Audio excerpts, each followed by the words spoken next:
আসসালামু আলাইকুম প্রিয় 25 ব্যাচের শিক্ষার্থীবৃন্দ, আশা করি তোমরা সবাই অনেক বেশি ভালো আছো। আজকে আমি তোমাদের বিজ্ঞান বিভাগ থেকে যারা ঢাকা বিশ্ববিদ্যালয়ে পরীক্ষা দিবা, ক ইউনিট হতে পারে, খ ইউনিট হতে পারে অথবা গ ইউনিট হতে পারে, তুমি যে ইউনিটে পরীক্ষা দাও না কেন, প্রত্যেকটি ইউনিটে তোমার ভর্তির জন্য ন্যূনতম কত পয়েন্ট লাগবে, কত পাইলে তুমি পাস করবা, কত পাইলে চান্স পাবা, অর্থাৎ ঢাকা বিশ্ববিদ্যালয়ে বিজ্ঞান বিভাগ থেকে যারা পরীক্ষা দেবা তাদের জন্য একদম সম্পূর্ণ একটি গাইডলাইন সেশন। এখানে তুমি এই সেশনটা, এই ভিডিওটা দেখলে তুমি বুঝতে পারবা যে তোমার কোন ইউনিটে প্রস্তুতি নেওয়া উচিত এবং কোন সাবজেক্ট পড়ার জন্য তোমার মিনিমাম কত মার্কস পাইতে হবে, সব কিছু আজকে আমি তোমাদেরকে দেখাবো। বুঝতে পারছো? তো আমি তোমাদের কাছ থেকে 30 সেকেন্ড সময় চেয়ে নিচ্ছি, জাস্ট আমাদের যে গ্রুপগুলো আছে সেই গ্রুপগুলোতে আমি একটু ক্লাসটা শেয়ার করে নিই।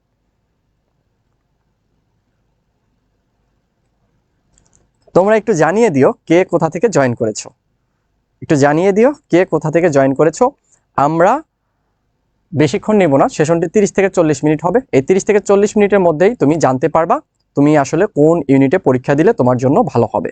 ওকে ওকে এবং তোমার ফ্রেন্ড সার্কেল যারা আছে বিজ্ঞান বিভাগে তাদেরকে অবশ্যই এই ভিডিওটি দেখার জন্য লিঙ্কটা পাঠিয়ে দাও, যাতে তারা দেখে ডিসিশন নিতে পারে যে ক ইউনিটে পরীক্ষা নেবে, ক ইউনিটের প্রস্তুতি নেবে, নাকি খ ইউনিটের প্রস্তুতি নেবে, নাকি কোন ইউনিটের প্রস্তুতি সে নিবে।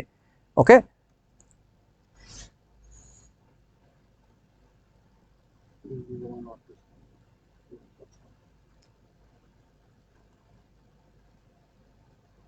আমাদের তো অনেকগুলো গ্রুপ, জাস্ট 30 সেকেন্ড সময় নিচ্ছি, 30 সেকেন্ড পর থেকে আমি তোমাদের সবকিছু ডিটেলসে বলবো ইনশাআল্লাহ।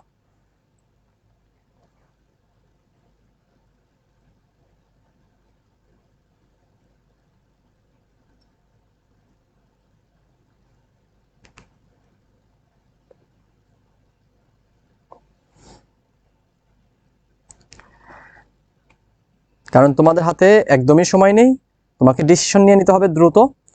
তার জন্য তোমাদের ডিসিশন নেওয়া যাতে সহজ হয়, এই জন্য তোমাদের জন্য এই ভিডিওটি। আর একটা জিনিস মনে রাখবা, তুমি যে বিশ্ববিদ্যালয়ে পরীক্ষা দাও না কেন, সেই বিশ্ববিদ্যালয়ে পরীক্ষা দেওয়ার আগে, তার আগে তোমার কি করতে হবে বলো তো, ইনফরমেশনগুলো টোটালি একদম ডিটেলস জানতে হবে। তা না হলে কিন্তু তুমি তোমার পছন্দের সাবজেক্টে কিন্তু পড়তে পারবা না এবং তোমার পরীক্ষাটাও অতটা ভালো হবে না।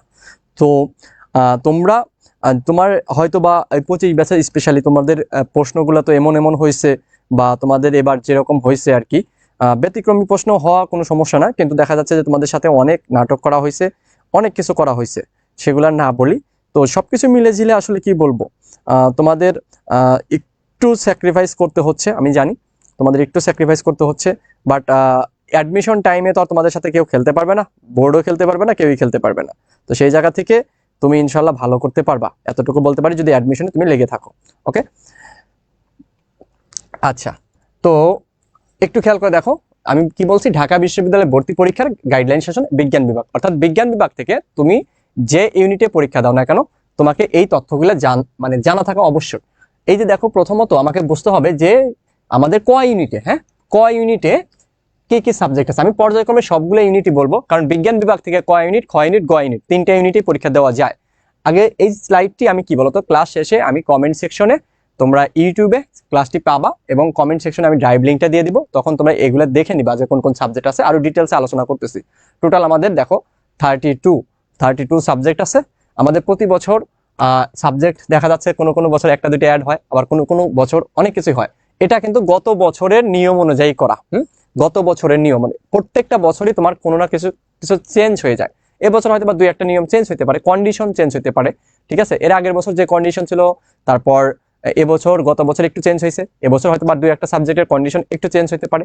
তোমরা জানো এবার ঢাকা বিশ্ববিদ্যালয় কিন্তু 500-র বেশি আসন ফাঁকা রেখে তোমার কার্যক্রম শুরু করতে হয়েছে। কারণটা কি? কন্ডিশনগুলো ফিল আপ না হওয়ার কারণে।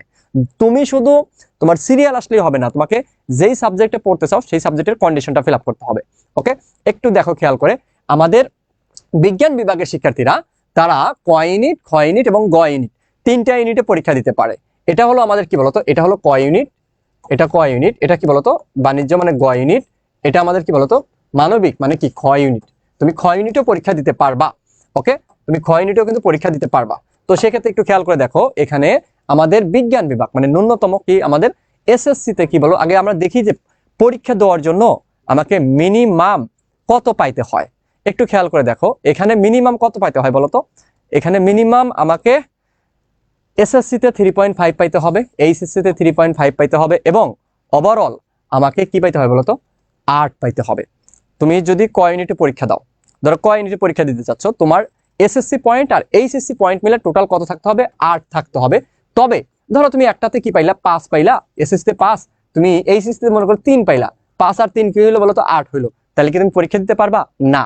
তোমাকে এসএসসি কিংবা এইচএসসিতে তোমার কি থাকতে হবে বলতো? মিনিমাম 3.5 থাকতে হবে। এখন তুমি বলতে পারো যে ভাইয়া আমার 3.2 যদি আসে আমি কি পরীক্ষা দিতে পারবো? 3.2 আসলে পরীক্ষা দিতে পারবা না। সেক্ষেত্রে তোমাকে অন্য বিশ্ববিদ্যালয়গুলো যেমন তোমার গুচ্ছতে তুমি পরীক্ষা দিতে পারবা, সেটারও কিন্তু গাইডলাইন আমাদের পর্যায়ক্রমে আসবে। আমি তোমাদের জন্য প্রত্যেকটি বিশ্ববিদ্যালয় গাইডলাইন সেশন, প্রত্যেকটি বিশ্ববিদ্যালয়ে আমি যে তথ্য, একদম যেটা রিয়াল তথ্য, সঠিক তথ্য, সেটা আমি তোমাদের সামনে উপস্থাপন করব। তো তার আগে তোমাকে যেটা করতে হবে, জাস্ট আমাদের পেজের সাথে যুক্ত থাকতে হবে আর আমাদের ইউটিউব চ্যানেলে সাবস্ক্রাইব করে রাখতে হবে। ওকে, তো এবার আসো, এটা গেল ক ইউনিট। খ ইউনিটে আসো। খ ইউনিটেও ভাইয়া সেম, ঠিক আছে। অনেকে এই জায়গাটা একটু মনে রাখতে হবে, অনেকেই মনে করে যে সায়েন্সের শিক্ষার্থীরা তারা অনেকেই মানে খুব ভুল ধারণা নিয়ে রাখে। কেমন ভুল ধারণা? যে ভাবে কি যে আমার তো এসএসসি মানে খারাপ ছিল বা আমার এইচএসসি পরীক্ষা খারাপ হয়েছে, তাহলে আমি খ ইউনিটে যাই। ভাই খ ইউনিটে গেলে আমি ফর্ম তুলতে পারবো, আমার তো রেজাল্ট ভালো আসবে না। আরে বাবা, খ ইউনিটে গেলেও তোমার কত লাগতেছে? 8 লাগতেছে। তুমি ক ইউনিট থেকে যদি তুমি বিজ্ঞান বিভাগের শিক্ষার্থী হয়েও যদি তুমি খ ইউনিটে পরীক্ষা দাও, তাও তোমার কত পয়েন্ট লাগবে বলো তো? 8 পয়েন্ট লাগবে। বুঝতে পারছো? এখানেও দেখো 8 পয়েন্ট, এখানেও 8 পয়েন্ট, এখানেও কি 8 পয়েন্ট। অর্থাৎ তুমি সায়েন্সের শিক্ষার্থী মানে ঢাকা বিশ্ববিদ্যালয়, তুমি ক ইউনিট, খ ইউনিট, গ ইউনিট, তুমি যে ইউনিটেই পরীক্ষা দিতে চাও না কেন, তোমার টোটাল পয়েন্ট লাগবে কত? 8। বুঝছো? এই যে ভুল ধারণা, এটা কিন্তু ভুল ধারণা তোমার থাকা যাবে না। এই যে অনেকে ভাবে একটু পরীক্ষা খারাপ হয়েছে তো আমি খ ইউনিটে চলে যাই। ভাই খ ইউনিটে চলে যাবা, ঠিক আছে, তোমার পরীক্ষা খারাপ হয়েছে, তাহলে কি তোমার কম পয়েন্টে খ ইউনিটে পরীক্ষা দিতে দিবে? না, তোমার কিন্তু এই যে 8 পাইতে হবে। বুঝছো? তো এখানেও 8 পাইতে হবে। দেখো আসন সংখ্যা দেখো একটু খেয়াল করে। আমার ক ইউনিটে টোটাল আসন আছে কত? ক ইউনিটে টোটাল আসন আছে তোমার 1851। দেখো এখানে 1800 কত? 51। আর আমার খ ইউনিটে আসন আছে কয়টা? 908টা। আমার গ ইউনিটে সায়েন্সের জন্য আসন আছে কয়টা? 95টা। এখন একটু খেয়াল করে দেখো, এই যে 1851, এটা হলো ক ইউনিট, মানে তুমি যখন ক ইউনিটে পরীক্ষা দিবা, আবার তুমি সায়েন্সের শিক্ষার্থীরা খ ইউনিটেও পরীক্ষা দিতে পারবা, তখন তোমার কি বলতো? আসন সংখ্যা কত? 908টি। তোমরা পুরো ভিডিওটা জাস্ট দেখো, 30 থেকে 35 মিনিট সময় লাগবে, তাহলে তোমার টোটাল যত ধরনের তোমার মনের মাঝে প্রশ্ন আসে সব, এবং কিভাবে পড়বা, কতটুকু পড়বা, কয় ঘন্টা পড়বা, সব জানতে পারবা। ওকে, জাস্ট লাস্ট পর্যন্ত একটু দেখো, একটু খেয়াল করে দেখো যে তাহলে আমাদের এটা 1851, এটা কত? 908। তবে কোনো কোনো বছর এটা একটু চেঞ্জ আসতে পারে, এক এক বছর 5টা বাড়তেও পারে, 5টা কমতেও পারে। ওকে, এটা সমস্যা নেই। এখানে একটা জিনিস খেয়াল রাখতে হবে, দেখো বিজ্ঞান বিভাগের যে সকল শিক্ষার্থী গ ইউনিটে পরীক্ষা দিবে, তাদের উচ্চ মাধ্যমিকে অবশ্যই কি থাকতে হবে বলতো? গণিত থাকতে হবে, অথবা কি বলতো আমাদের পরিসংখ্যান থাকতে হবে। তুমি যদি কি করতে চাও বলতো? গ ইউনিটে পরীক্ষা দিতে চাও, তাহলে গ ইউনিটে তাহলে গণিত বা পরিসংখ্যানে থাকতে হবে, গণিত অথবা কি পরিসংখ্যান থাকতে হবে। ধরো তোমার কি অপশনাল ম্যাথ নাই, তুমি অন্য সাবজেক্ট কৃষি শিক্ষা আছে, তাহলে কিন্তু হবে না, বা তোমার পরিসংখ্যান নাই, তাহলে গ ইউনিটে পরীক্ষা দেওয়ার জন্য কি বলতো? গণিত অথবা পরিসংখ্যান থাকতে হবে, এবং উক্ত বিষয়ে কি বলতো? 3 পয়েন্ট থাকতে হবে, মানে কি বি গ্রেড থাকতে হবে। ওকে, তো যারা বি গ্রেড না থাকে তারা অ্যাডমিশনের প্রিপারেশনই নেয় না। সো তোমাদের যাদের গণিত আছে তারা কিন্তু গ ইউনিটে প্রস্তুতি নিতে পারবা। কিভাবে একটু খেয়াল করে দেখো, এই যে এবার একটু দেখো যে বিজ্ঞান বিভাগের যেসব শিক্ষার্থী ক ইউনিটে পরীক্ষা দিবে তাদের পরীক্ষার মানবন্টন। ক ইউনিটে যারা পরীক্ষা দিবা, হ্যাঁ তোমরা যারা ক ইউনিটে পরীক্ষা দিবা, তো ক ইউনিটের পরীক্ষার ক্ষেত্রে মানবন্টন একটু দেখো। আমরা জানি এখন ঢাকা বিশ্ববিদ্যালয়ে তোমার এক বসাতেই মানে একদিনেই তোমার কি এমসিকিউ অ্যান্সার করতে হবে এবং রিটেনের অ্যান্সার করতে হবে। দেখো এমসিকিউতে আমার নাম্বার কত বলতো? এমসিকিউতে নাম্বার হলো তোমার 60 মার্কস। এমসিকিউতে কত বলতো? এখানে এমসিকিউ টোটাল মার্কস হলো কত? 60, আর রিটেনে কত? 40। ওটা আসতেছি, তার আগে একটু খেয়াল করে দেখো, এমসিকিউ প্লাস লিখিত মিলে আমার কত বলতো? 100 মার্কসের পরীক্ষা হবে, ঠিক আছে। এমসিকিউতে 60 আর রিটেনে কত? 40। ওকে, আবার জিপিএ নাম্বার কত? 20। এই জিপিএ নাম্বারটা কি বলতো? তোমার এসএসসি রেজাল্ট আর এইচএসসি রেজাল্টকে কি 2 দ্বারা গুণ করতে হবে। ধরো তুমি এসএসসি রেজাল্ট, আমি লিখে দিই এখানে, এসএসসি প্লাস এইচএসসি ইনটু কি বলতো? 2। এটা হলো আমার কি জিপিএ রেজাল্ট। এসএসসি তোমার যা আসবে, এইচএসসি যা আসবে, এই দুইটাকে তুমি 2 দ্বারা গুণ করলে তাহলে 20-এর মধ্যে কত পাচ্ছ তুমি বের করতে পারবা। ধরো তুমি এসএসসি আর এইচএসসি মিলা, সাপোজ যে পরীক্ষা যে দিতে পারে, যে মিনিমাম ফর্ম তুলতে পারে, তারও তো কি থাকে? টোটাল 8 থাকে না? তাহলে 8 যদি থাকে, তার মানে 8-এর মধ্যে কি থাকে বলতো? 16 কিন্তু 20-এর মধ্যে কিন্তু 16 পেয়ে যায় সে। সো এই রেজাল্টে কিন্তু তোমার ঢাকা বিশ্ববিদ্যালয়ের একটা সুবিধাটা কি জানো, যাদের রেজাল্ট একটু খারাপ হয়েছে তাদের জন্য কিন্তু ঢাকা বিশ্ববিদ্যালয় বিশাল একটা সুবিধা। কারণ কি, রেজাল্টের উপর মার্কস অনেক কম। তুমি মেডিকেলে যাও, রেজাল্টের উপর মার্কস হলো 200, বুঝতে পারো? তাহলে 20 মার্কসের মধ্যে তোমার যদি 1, 2 বা 3, 4 যদি কমও থাকে, যেই পরীক্ষা দিতে পারবে তার কি বলতো মিনিমাম 16 মার্কস থাকে 20-এর মধ্যে। ধরো 2, 3, 4 বা 1 বা কিছু কম থাকলেও সেটা কিন্তু পরীক্ষার মধ্যে আমরা বেশি করে ভালো করে পড়ে প্রস্তুতি নিয়ে পরীক্ষা দিলে কিন্তু আমরা সেটা অর্জন করতে পারি, সেটা কিন্তু আমরা অর্জন করতে পারি। এখন একটু খেয়াল করে দেখো যে এই যে টোটাল আমার তাহলে রেজাল্ট হবে কিসে, 120 মার্কসের মধ্যে। 120 মার্কসের মধ্যে তোমার রেজাল্ট হবে, তার মধ্যে 20 হলো কি রেজাল্টের, আর 100 হলো কি তোমার পরীক্ষার। ওকে, এখন আসো আমার পরীক্ষার সময়। এমসিকিউতে তোমার 60টা এমসিকিউ এর জন্য তোমার সময় পাবা কয় মিনিট বলো তো? 60 এমসিকিউ এর জন্য সময় পাচ্ছ তুমি 45 মিনিট, অর্থাৎ একটা এমসিকিউতে তোমার কত 45 সেকেন্ড করে সময় পাচ্ছ। আর লিখিত 40 মার্কসের জন্য তুমি সময় পাবা কত বলো তো? তোমার 45 মিনিট। কত মিনিট? 45 মিনিট, বুঝছো? তো এখন একটু খেয়াল করে দেখো, ধরো ফিজিক্স, ম্যাথে এগুলাতে সাধারণত আমাদের 4টা করে কোশ্চেন থাকে। 4টা করে কোশ্চেন থাকে, তোমার কত মার্কস করে বলো তো? আমাদের 10 মার্কস করে, ঠিক আছে? একটা কোশ্চেনে 2.5 মার্কস। ফিজিক্সে ধরো 4টা কোশ্চেন থাকবে, 4টা কোশ্চেনে 4টে অ্যান্সার করতে হবে, 2.5 করে মার্কস। ওকে, তারপর আসো আমাদের এখানে দেখো, তোমরা ফিজিক্স এবং কেমিস্ট্রি এই দুইটা সাবজেক্ট তোমাকে মাস্ট বি অ্যান্সার করতে হবে। তারপর তোমার অপশনালের পরিবর্তে মানে গণিত, জীববিজ্ঞান এগুলো অ্যান্সার করতে হবে। এই 4টা তোমার সাধারণত অধিকাংশ শিক্ষার্থী অ্যান্সার করে। তবে তুমি যদি চাও যে তোমার অপশনালের পরিবর্তে, ধরো তোমার অপশনাল মনে করো গণিত, গণিতের পরিবর্তে তুমি বাংলা অথবা ইংরেজি দাগাইতে পারবা। অথবা তুমি জীববিজ্ঞানের যদি অপশনাল হয়, জীববিজ্ঞানের পরিবর্তে যদি তোমার কষ্ট হয় তাহলে তুমি বাংলা ইংরেজি দাগাইতে পারবা। তবে এখানে একটা জিনিস মনে রাখতে হবে, তুমি যদি গণিত ধরো অপশনাল, গণিত অ্যান্সার করলা না, বাংলা অ্যান্সার করলা, তাহলে গণিত রিলেটেড যে সাবজেক্টগুলো আছে, যেসব সাবজেক্টে গণিতের কি আছে কন্ডিশন আছে, ওইগুলো কিন্তু আসবে না। তারপর তুমি জীববিজ্ঞান ক্ষেত্রে, জীববিজ্ঞান যদি তুমি বাদ দাও, তাহলে জীববিজ্ঞান রিলেটেড বা জীববিজ্ঞানের যে কন্ডিশনগুলো আছে যেগুলোতে, ওইগুলো কিন্তু আসবে না। তো কোনগুলো আছে সেগুলো আমরা আস্তে আস্তে পর্যায়ক্রমে জানবো। ওকে, তাহলে এই যে দেখো আমাদের 6টা সাবজেক্টের কোশ্চেন থাকবে, 6টা সাবজেক্টের কোশ্চেন থাকবে, তোমাকে অ্যান্সার করতে হবে কয়টার বলো তো? 4টার। অর্থাৎ তুমি ফিজিক্স, কেমিস্ট্রি মাস্ট, এবং তোমার ম্যাথ যদি অপশনাল হয় তাহলে ম্যাথের পরিবর্তে তুমি বাংলা ইংরেজি দাগাইতে পারো, তাহলে জীববিজ্ঞান তখন কম্পালসারি। মানে যে গণিত অথবা জীববিজ্ঞানের মধ্যে যে কোনো একটা কম্পালসারি থাকে, তো ওইটা, এবং মানে যে কোনো 6টা সাবজেক্টের মধ্যে তোমার 4টা অ্যান্সার করতে হবে।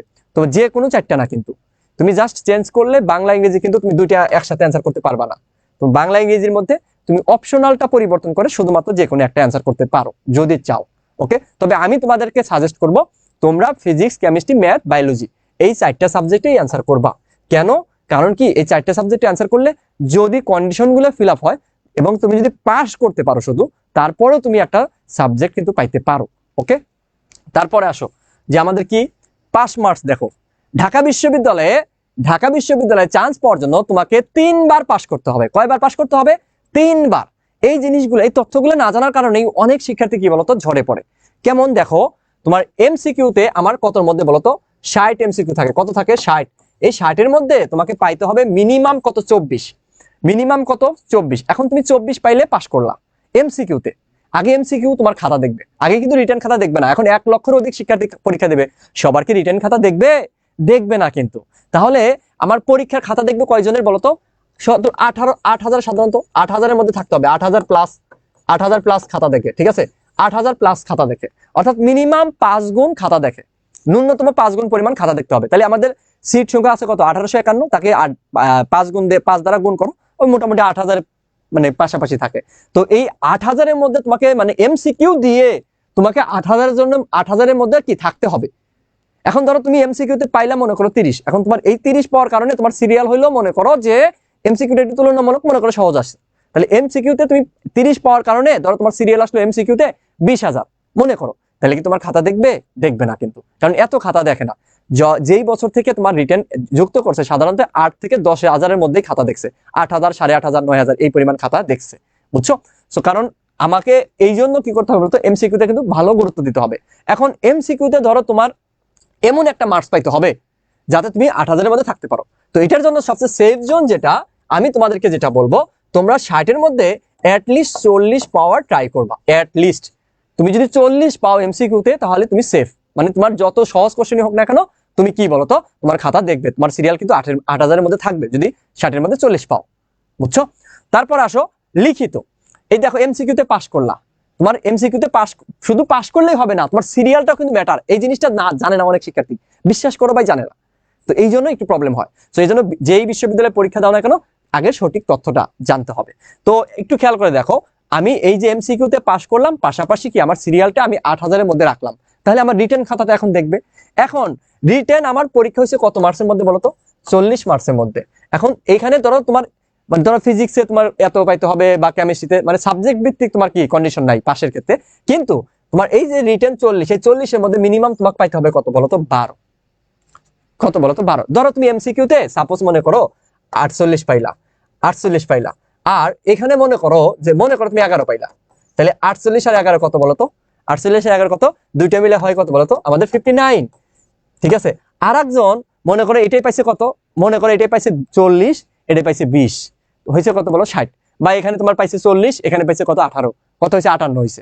তাহলে ওই যে 58 হয়েছে, ও কিন্তু তোমার কি বলতো চান্স পেয়ে যাবে। কিন্তু তুমি দেখো এইটাতে এত ভালো মার্কস পাইলা, দুইটা মিলে তুমি বেশি মার্কস পাইলা, কিন্তু তুমি চান্স পাইলা না। কারণটা কি? এইখানেও কন্ডিশনটা ফিল আপ করতে হবে। অর্থাৎ তোমাকে এমন ভাবে পরীক্ষা দিতে হবে এমসিকিউতে যেন তুমি 40 পাইতে পারো, এভাবে পরীক্ষা দিবা অ্যাটলিস্ট বলতেছি। আর তোমার কি বলতো রিটেনেও কি বলতো অ্যাটলিস্ট তোমার কি বলতো 18-20 পাইতে হবে। তো এই জিনিসটা যারা চান্স পায় আসলে তারা কিন্তু তোমার এই যে শুধু পাস করে কিন্তু চান্স পায় না। কারণটা কি দেখো, এটা তো গেল আমাদের 24 আর ন্যূনতম আর কি, ন্যূনতম 24, ন্যূনতম 12। এখন দেখো 24 আর 12 যোগ করলে কত হয়? 36। 36 পাইলে কি তুমি চান্স পাবা? না, তোমাকে দুইটা মিলে আবার পাস করতে হবে কত বলতো? 40-এ। তাহলে পাস করতে হবে কয়বার? 3 বার। এমসিকিউতে একবার, রিটেনে একবার, এবং ওভারঅল একবার। বুঝছো? ওভারঅল একবার। আর অ্যাকচুয়ালি তোমার 100-এর মধ্যে তুমি যদি 60 পাও, তাহলে হয়তোবা তুমি সেফ জোনে থাকবা। যদিও এবার তোমার 54-52-তেও চান্স পেয়ে গেছে, যারা পাস করতে তারাই চান্স পেয়ে গেছে, এরকম একটা অবস্থা।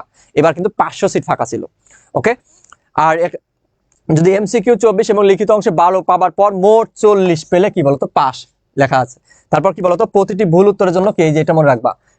এখন তুমি ধরো এই যে পরীক্ষা দিছো, কি বলতো পরীক্ষা দিছো, বোর্ড পরীক্ষা দিছো, মন চাইছে কমন আসে নাই, তারপরে দাগা দিয়ে আসছো, কিন্তু এই জিনিসটার জন্য অনেকে ধরা খায় যায়। তুমি আন্দাজে দাগাবা, দেখবা ভুল হয়ে গেছে, আন্দাজে দাগাবা, ভুল হয়ে গেছে, এই জন্য তোমার নেগেটিভ মার্কস আছে। বুঝছো? কারণ কি প্রত্যেকটা কোশ্চেনের জন্য কি তোমার নেগেটিভ কি বলতো 0.25 করে কাটা যাবে। অর্থাৎ 4টা কোশ্চেন যদি ভুল হয় 1 মার্কস কাটা যাবে। ওকে, 4টা কোশ্চেন ভুল হলে 1 মার্কস কাটা যাবে। এবার আসো আমাদের বিজ্ঞান বিভাগ থেকে যারা খ ইউনিটে পরীক্ষা দিবা, মানে মানবিক ইউনিটে পরীক্ষা দিবা। এখন মানবিক ইউনিটে কিন্তু সিট প্রায় তোমার কত বলতো? প্রায় 3000-এর কাছাকাছি। ওখানে তোমার 1800 বা 1900 কি মানবিক শিক্ষার্থীদের জন্য, ওটাতে তো তোমরা পাবা না। আবার তোমার এখানে কি বলতো তোমার সায়েন্সের জন্য সিট আছে কত? 900+। ঠিক আছে, 900+। তো এই 900 সিটের জন্য তোমাকে পরীক্ষা দিতে হবে।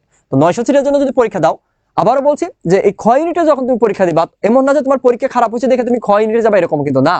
যদি তোমার ইংলিশে ভালো দক্ষতা থাকে তাহলে যাইতে পারো, আর ইংলিশে যদি দক্ষতা না থাকে তাহলে কোনোভাবে বাই চাইও না। কারণ ঢাকা বিশ্ববিদ্যালয় ইংলিশে পাস করা, যে পাস করে সেই চান্স পায়, এরকম একটা কথা আছে। বুঝছো? তো একটু খেয়াল করে দেখো, এখানে আমাদের কি বলতো একই রকম ভাবে 100 মার্কসের পরীক্ষা হবে আমাদের 20 রেজাল্টে, এবং টোটাল 120, এবং সময় একই রকম আমাদের এমসিকিউতে 45, লিখিততে কি 45। এখানে একটু খেয়াল করে দেখো যে আমাদের এমসিকিউ বাংলায় থাকবে 15টা, ইংলিশে থাকবে কি 15টা, তাহলে 15 কত? 30, এবং সাধারণ জ্ঞানে থাকবে কি বলতো 30। তাহলে সাধারণ জ্ঞানে এমসিকিউ থাকবে, সাধারণ জ্ঞানে কিন্তু কোনো রিটেন নেই। আর বাংলায় রিটেনে 20, আর ইংলিশ রিটেনে 20। বুঝতে পারছো? তো সায়েন্সের শিক্ষার্থী যারা আছো, যারা সারা বছর মোটামুটি সায়েন্স গুলো একটু মোটামুটি জানো, অ্যাটলিস্ট নামগুলো জানো, সূত্র কিছু জানো, তারা আমি সাজেস্ট করবো তোমরা ক ইউনিটে প্রস্তুতি নাও। আর যদি তুমি ইংলিশে যদি ভালো হও তাহলে তুমি খ ইউনিটে নিতে পারো। আর ইংলিশে যদি তোমার বেসিক না থাকে তাহলে ইংলিশে তুমি তুমি খ ইউনিটে প্রস্তুতি নিলা, মানে তুমি নিজের পায়ে নিজে কোরাল মারলা। ঠিক আছে, এটা মনে রাখো। তাহলে এই ওভারঅল অবস্থা। তারপর আসো এখানে পাস মার্কস কত? একই রকম ভাবে 24, কিন্তু এখানে আমাদের কত? 11। কিন্তু দেখো 24 আর 11 যোগ করলে 35 হয়, কিন্তু 35 পাইলে পাস না, ওভারঅল আমাকে 3 বারে পাস করতে হবে। তার মানে তোমাকে টোটাল পাইতে হবে 40। আর তুমি ধরো মানে চাইনা টু এটা পাইলে 24, এটা পাইলে কত? 16 মনে করো, তাহলে 24 আর 16 কত? 40 হলো। তাহলে কি তুমি চান্স পাবা? না। যারা চান্স পায় তারা ভাইয়া এই শুধু পাস মার্কসটা নিয়ে চিন্তা করে না, কিন্তু আমাদের এই জিনিসটা জানা থাকা লাগবে। কারণ কি দেখা যাচ্ছে তুমি এমসিকিউ একদম এত ভালো দিলা, রিটেনে হয়তো বা তোমার কমন পড়ে নাই, তাহলে তোমার যদি জানা না থাকে যে আমার এত পাইতেই হবে মিনিমাম, তাহলে কিন্তু পরীক্ষা হলে তোমার মাথাটা অতটা কাজ করবে না। এই জন্য তোমাকে সব তথ্য জানা থাকা লাগবে যে মিনিমাম এত পাইতে হবে। ওকে, তো এই জিনিসটা হলো আমার খ ইউনিটের জন্য। তারপর আসো আমাদের বিজ্ঞান বিভাগ থেকে খ ইউনিটের কি কি বিষয় আছে, এগুলো এখানে দেওয়া আছে। 38টা বিষয়, এখানে আরো 4টা বিষয়, টোটাল 42টা সাবজেক্ট আছে এখানে। তো কোন সাবজেক্টে কি আছে এই জিনিসগুলো জাস্ট একটু জানবা স্লাইড দেওয়ার পরে। তারপর আসো আমার কি বলতো গ ইউনিটে যারা পরীক্ষা দিবা, গ ইউনিটে পরীক্ষা দিতে হলে কি কি এইখানে দেখো, গ ইউনিটে আমাদের সিট আছে কয়টা বলতো, 95টা। তো এই যে সিটের ক্ষেত্রে দেখো একই রকম আমাদের পরীক্ষার না মানে নাম্বার এবং রেজাল্টের যে প্রসেসটা সেম কিন্তু, এবং পরীক্ষার টাইমও কিন্তু সেম সবগুলো ইউনিটে। এইখানে জাস্ট আমার পরীক্ষার বিষয়টা আলাদা। সায়েন্সের ক্ষেত্রে কি ফিজিক্স কেমিস্ট্রি ম্যাথ বায়োলজি, এবং অপশনাল পরিবর্তে চাইলে বাংলা ইংরেজি দেওয়া যায়, ঠিক আছে। আর খ ইউনিটে কি বলতো বাংলা ইংরেজি সাধারণ জ্ঞান, কিন্তু রিটেন আবার কিন্তু সাধারণ জ্ঞানে নেই, এই জিনিসগুলো জানবা। আর গ ইউনিটে দেখো তোমার বাংলা দিতে হবে, তারপর ইংরেজি দিতে হবে, এবং কি আইসিটি দিতে হবে। দেখো এখানে একটু খেয়াল করে দেখো, এখানে আমাদের বাংলায় মার্কস কত 12, ইংরেজিতে মার্কস কত 12, আইসিটিতে মার্কস কত বলতো 12 এমসিকিউতে। আর গণিত বা পরিসংখ্যানে মার্কস কত বলতো 24। সো গ ইউনিটে যারা প্রস্তুতি নাও তাদের কিন্তু অবশ্যই কি লাগবে বলতো, গণিত লাগবে। তাদের কি লাগবে, গণিত লাগবে। ওকে, তারপর আসো আমাদের এখানে বাংলা ইংরেজি আইসিটি। এই বাংলায় রিটেন দেখো 10, ইংরেজিতে রিটেন কত 10, আইসিটিতে রিটেন কত 10, এবং গণিতে রিটেন কত 10, অর্থাৎ 4টা সাবজেক্ট এখানে তোমাকে অ্যান্সার করতে হবে। গ ইউনিটে তাহলে সায়েন্সের কয়টা সাবজেক্ট অ্যান্সার করতে হবে, 4টা, মনে রাখো। আমাদের ক ইউনিটে 4টা সাবজেক্ট অ্যান্সার করতে হয়, ঠিক আছে। আর এখানেও আমাদের খ ইউনিটে 3টা সাবজেক্ট, কিন্তু গ ইউনিটে আবার কি 4টা সাবজেক্ট, ঠিক আছে। এখানে গ ইউনিটে কি বাংলা ইংরেজি আইসিটি এবং গণিত বা পরিসংখ্যান যে কোনো একটা। গণিত বা পরিসংখ্যানের দেখো 24 আর কত 10, 34। মানে আমাকে গণিত বা পরিসংখ্যানে যে ভালো করতে পারে গ ইউনিটে সেই চান্স পায়। এখানে সিট সংখ্যা কয়টা, মাত্র 95টা, ঠিক আছে। সায়েন্সের শিক্ষার্থীরা সাধারণত এই ইউনিটের জন্য অতটা প্রস্তুতি নেয় না, তারা হয় ক ইউনিট নেয়, খ ইউনিট নেয়, অধিকাংশ শিক্ষার্থী ক ইউনিট নিয়ে থাকে। তারপর আসো পাস মার্কস, এখানে খ ইউনিটের মতো আছে আমাদের, এখানে পাস মার্কস আছে, তো এটা আলোচনা করছি। তো এখানে একটু খেয়াল করে দেখো, এমসিকিউ প্রশ্ন অংশে ইংরেজিতে ন্যূনতম 5 পাইতে হবে। দেখো আবার আলাদাভাবে পাস আছে রে ভাই সাবজেক্ট, এবং কি বলতো টোটাল 24 পাইতে হবে। এখন ধরো এমসিকিউতে তুমি 24 পাইলা, পাস করলা, কিন্তু ইংরেজিতে পাইছো 4, তাহলে কিন্তু ফেল। তার মানে ইংরেজিতে মিনিমাম 5 পাইতে হবে। ওকে, তারপর লিখিত অংশে কি বলতো 11 পাইতে হবে, এবং দুইটা মিলে মিনিমাম কি 40 পাইতে হবে, ঠিক আছে। এই জিনিসগুলো ভালোভাবে জানতে হবে। তারপর আসো আমাদের কি বলতো বিজ্ঞান বিভাগ শিক্ষার্থী গ ইউনিটে কি কি আসন আছে। তো ম্যানেজমেন্টে আসন আছে কয়টা বলতো, মেধা আমাদের কত 11টা 11টা 11টা। এই যে আসনগুলো আছে এগুলো দেখে নেবা জাস্ট কোনটা কতগুলো আসন আছে, ঠিক আছে।